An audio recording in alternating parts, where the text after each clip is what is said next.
अस्सलाम वालेकुम जी। दो मौज़ूआत पर सिर्फ बात करनी है जी। पहले ले लेते हैं DGISI की, जो आप कह लें कि एक्सटेंशन के बारे में बात हो रही है, इस तरह की बात हो रही है। अभी मुझे ना कोई इस तरह की मालूमात नहीं है कि उनकी एक्सटेंशन हुई है या कि नहीं हुई, और वो DG हैं। लेकिन जो मेरी और मालूमात है ना, वो मैं आपके साथ शेयर करता हूँ, और वो ये है कि मैं दो अफसरान को ज़ाती तौर पर जानता हूँ। कर्नल एक, और एक भी आप कर्नल ही कह लें, ठीक है ना, दोनों कर्नल हैं। अच्छा, उनके कर्नल के साथ ना कुछ और भी, यानी कि थोड़ा सा सीनियर आप कह लें, कुछ इस तरीके का मामला था। दोनों ने में से एक ने मेरे सामने 3 साल जो है ना इसी तरह से कंटिन्यू किया विद यूनिफॉर्म, जबकि वो रिटायर हो चुके हुए थे। और वो जिस सीट के ऊपर थे, तो वहाँ पर कई एक जो है ना ऑफिसर्स आए, ये मेरी डिस्कशन हुई उनसे। और कई एक ऑफिसर्स आए, उनको यानी कि ट्रेन किया गया, और वो यानी कि वो ऐसी जॉब नहीं कर पा रहे थे जैसी कि वो, तो उसकी वजह से उनकी यानी कि आप उसको कह लें कि जॉब कर रहे थे, और थे वो यूनिफॉर्म में, जबकि वो रिटायर भी थे। ठीक है। और एक जो साहब थे, जो ऑफिसर, क्योंकि नाम ले लो तो एकदम से फिर मामला जो है ना वो आ जाता है, मुतनाज़ा हो जाता है। और वो बिल्कुल जो है ना बहुत ही अच्छे, काबिल तरीन, और यानी कि मुहब्बे वतन ऑफिसर दोनों, एक्सीलेंट, बस बिल्कुल अपने काम से काम रखने वाले थे। तो फिर यानी कि एक साहब के बारे में मैं ये बता सकता हूँ कि ये हुआ। और मैंने फिर मतलब जो डिस्कशन है, मैंने कहा ये तो बड़ी गैर मामूली सी बात है। तो उन्होंने बताया कि नहीं, ये तो नॉर्मल ही है, नॉर्मल ही है। बाज़ टाइम ऐसा होता है कि रिटायर हो चुके होते हैं, साल साल 2-2 साल बाद भी उनको बुला लिया जाता है कि आप ये जॉब करो, और उनको यूनिफॉर्म भी दिया जाता है, क्योंकि यूनिफॉर्म की अपनी एक वैल्यू होती है, और पूरा निज़ाम जो है ना वो सर्कल कर रहा होता है। हाँ, प्रमोशन नहीं होती उनकी। तो ये एक बहुत नॉर्मल सी होती है। और ये जो उनसी है ना कंटिन्यूएशन, ये कोई ऐसी खास चीज़ नहीं है। हाँ, जब ये DG और कोई कोर कमांडर यानी कि लेफ्टिनेंट जनरल वगैरह, यहाँ का मेरे इल्म में नहीं है। जो DGI की जो पोस्ट है ना, उसके ऊपर ये जो हो रही है ना मामलात, हो सकता है कि कोई और जहन में हो, और जिस टाइम में ये सीट से हटेंगे उस वक्त पता लगेगा कि ये रिटायर किस दिन हुए थे। ये भी मैं आपको बताऊं, ये थोड़ा सा सीक्रेट भी रखा जाता है कुछ ऐसा। पाकिस्तान की जो फौज है इंतहाई प्रोफेशनल है, इंतहाई। माँ सिवाय इसके कि ये जो पॉलिटिक्स में मुदाखलत करते हैं ना, और ये निज़ाम को खुद से चलाने की कोशिश करते हैं, ये एक ऐसी चीज़ है कि जिसकी वजह से इंतहाई जो है ना आप कह लें कि इंतहा हो जाती है, दोनों तरफ से जो है ना इंतहा हो जाती है। और अभी तो सोशल मीडिया की वजह से पब्लिक कूद पड़ी है, तो ये एक गैर मामूली सी सूरत हाल हो गई है। उनको ना ये समझ में आते हैं, हमारे जैसे भी एक्टिविस्ट हैं, वो बातें कर जाते हैं, को 2-3 हफ्ते बाद, 4 हफ्ते बाद, या 2 महीने बाद हम सुनते हैं, हम कहते हैं कि यार ये क्या कह दिया, अफसोस होता है। लेकिन क्योंकि ये टूल ऐसा है जिसके ऊपर कोई रोक टोक आ ही नहीं सकती, इसका फ़ायदा भी है और नुकसान भी है, तो ये चीज़ है। अच्छा, दूसरा जो ना मौजू वो ये है कि मरीम नवाज शरीफ, मरीम नवाज शरीफ का देखें, एक बिल्कुल जहन में रखें कि वो 2020 के अंदर यानी कि उस सियासत के अंदर उतरी जहां पर बहुत ज़्यादा जनसाना कन्फ्रंटेशन थी, 2019 और 20 के अंदर।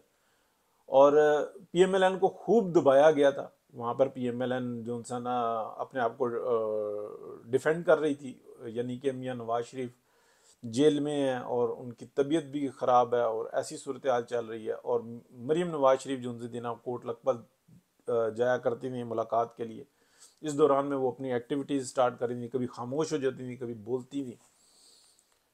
शहबाज शरीफ साहब जो थे ना, या जेल के अंदर थे या वो घर के अंदर थे, लेकिन वो पॉलिटिक्स से बिल्कुल सुकून के अंदर थे। हाँ, हलवा खाने का जब भी टाइम होता था, वो बिल्कुल आप कह लेंगे डिश के ऊपर बैठे हुए नजर आते थे। तो ये चीज़ आप जहन में रखें कि इस वक्त में मरीम नवाज जो कर रही हैं, यानी कि कीमतें ऊपर की तरफ जा रही हैं।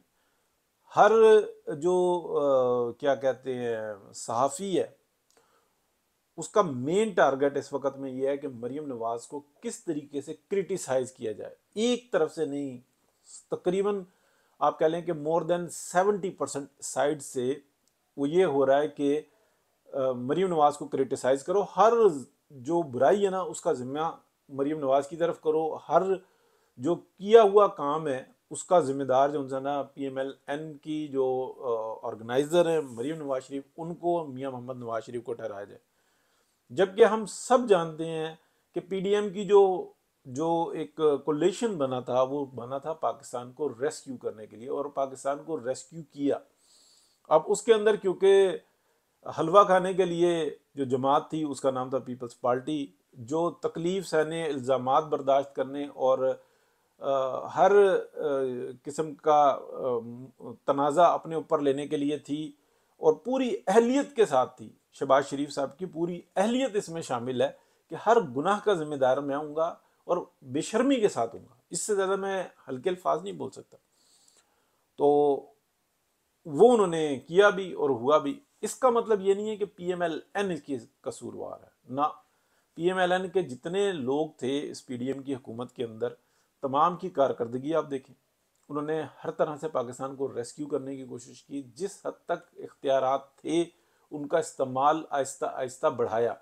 इवन आप PTM को देख लें, PTM के बारे में मुसलसल नेगोशिएशन PMLN ने की और किसी जगह नाम लेने वाला कोई नहीं है। पीपल्स पार्टी को आप देखें कि हर हलवा खाने के लिए कि जी यूं है और फलाना है और उसको बुलाओ, हालांकि सारी नेगोशिएशन में PMLN थी कि इनके अफराद को छोड़ो, इनको सियासी दायरे में रखो, अदरवाइज जो उनसे ना बहुत सारे प्रॉब्लम्स होंगे।